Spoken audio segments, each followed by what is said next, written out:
Hi guys, welcome back. This is going to be part two of our U.S. and the Middle East series. In part two, let me pull this up. We are going to talk about war between Israel and its neighbors, U.S. and Iran, U.S. relationship with Iraq. So we're going to look at the three countries that start with the letter I and our relationship with those countries from World War II, the second half of the 20th century to 2000. So that's what we're going to look at in this screencast. Let's get started. First, recap of the essential questions. This will be the questions we discuss in our big final discussion of this topic. Number one, which interests and values should provide the basis for U.S. policy in the region? Forgot the question mark again. How should the Middle East enormous oil reserves and the United States' close relationship with Israel figure into policy calculations? And number three, how do recent changes from the Arab Spring and beyond affect the U.S. relationship with countries in the region? So let's check it out. When Israel's created in 1948, there's a war right away. We talked about that in the last screencast. Israel wins that war. Well, 19 years later, there's another war. Egypt, Jordan, and Syria go to war with Israel.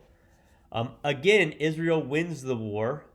They gain some territory. The Golan Heights are northern Israel. The Sinai is southern Israel. The West Bank and Jerusalem are in western Israel. The U.S. plays a role in this war.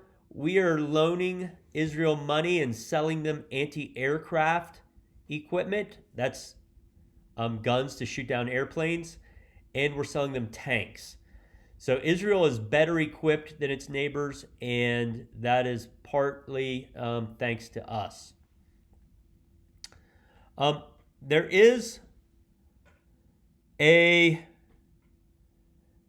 war in October of 1973. Israel goes to war against Egypt and Syria. The war only lasts a month. Israel wins again. The Arab countries during this start an oil embargo against the U.S. So we are helping Israel again. We are giving them arms and military assistance. So the Arab countries don't like Israel. They don't like us helping Israel. They start an oil embargo, means they're not going to sell us oil. The U.S. economy tanks because we're having to buy oil very expensively from other countries. One outcome, Israel does gain huge chunks of territory. If you look at this map, the Sinai Peninsula was part of Egypt, but Israel takes it over. They take over the Gaza Strip, which belonged to the Palestinians, the West Bank, which belonged to the Palestinians, and the Golan Heights, which belonged to Syria. So Israel claims some big chunks of territory. After the war, the U.S. president tries to negotiate a peace between Israel and its neighbors. And that peace accord is called the Camp David Accords. And it's Jimmy Carter in 1978. He negotiates it that Israel would withdraw from the Sinai Peninsula, that big chunk of Egypt. In consequence of that, Egypt would recognize Israel's right to exist.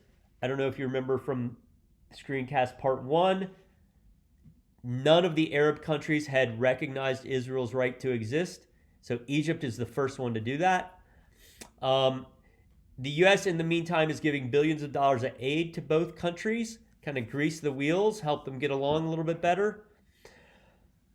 Seems like a great thing. However, a couple negative consequences. The Egyptian leader who signed that deal, his name was Sadat, he ends up getting assassinated by Egyptian extremists. And Egypt gets expelled from the Arab League. The Arab League is like the club of all the Arab countries. They get together, they talk about all their common issues, and they work together on all these things. So Egypt gets expelled. So the other Arab countries still don't like the idea of Egypt recognizing Israel, and some of the extremists inside of the Egyptian country do not like it either. By the way, the problem of extremists also comes up in Israel. There's another deal later on Oh, wait a second. There's another agreement later on that a Jewish leader makes, and Jewish extremists end up assassinating him. So it happens in Egypt. It also happens in Israel. Let's go to another country. So in Iran, the U.S. is concerned about the Soviet Union because we're in the Cold War against the Soviet Union. We're worried about Soviet influence expanding around the world, and they are moving into Iran and trying to have more influence in Iran. So there's a leader in Iran that's democratically elected by the people of Iran, and we stage a coup. Our CIA helps overthrow this democratically elected leader. And we put in place this guy called the Shah. And this is a picture of him and his wife. Very nice looking couple. The Shah, over the next 25 years, he modernizes education. He helps with women's rights. He's doing some good things. However, he also has a secret police force that brutally suppresses any opposition to his rule. So a lot of Iranians end up disliking the Shah, even though we're supporting him and we think he's doing some good things. At the same time, he's making a lot of people angry. In fact, they're so angry that they overthrow him in 1979. There's a big revolution. He has to flee the country, and Americans end up getting taken hostage during this revolution. And American citizens are held hostage for like a year. It's a huge incident. It's a big international deal to be holding a bunch of Americans hostage, and we'll talk about that more in class. Okay, so we tried to be friends with Iran, but in 1979 everything turned against us, and since then we have not been great friends with Iran. In the 1980s, Iran and Iraq go to war, and we're like, hey, well, maybe we can be friends with Iraq, so we support Iraq, and we're selling him weapons to fight. We're also leading an embargo of Iran. We're leading an arms embargo. We're not letting anybody in the world sell weapons to Iran, or we're trying not to let them. But the weird thing was, in the 1980s, we actually were secretly selling weapons to Iran so that they would release hostages, different hostages. In the 80s, there were some hostages in, I think, Lebanon, and we were trying to get them to be freed. So we actually were supporting both sides in this war. In this map, all of the orange things are chemical attacks. It's a really violent war. Iraq is using chemical weapons to attack Iran.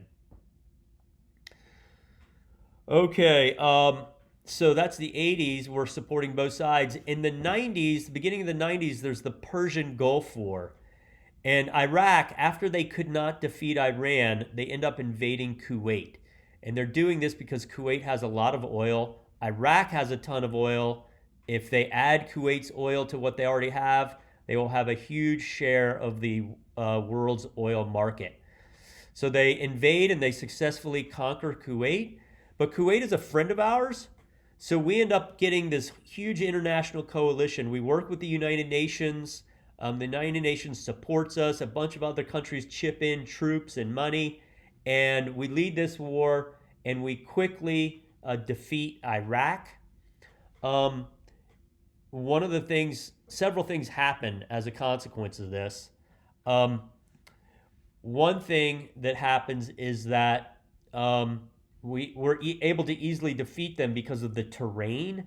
It's mostly flat desert. And so we had a superior air force, and we could fly over anything, and we could destroy any tanks or troop transporters.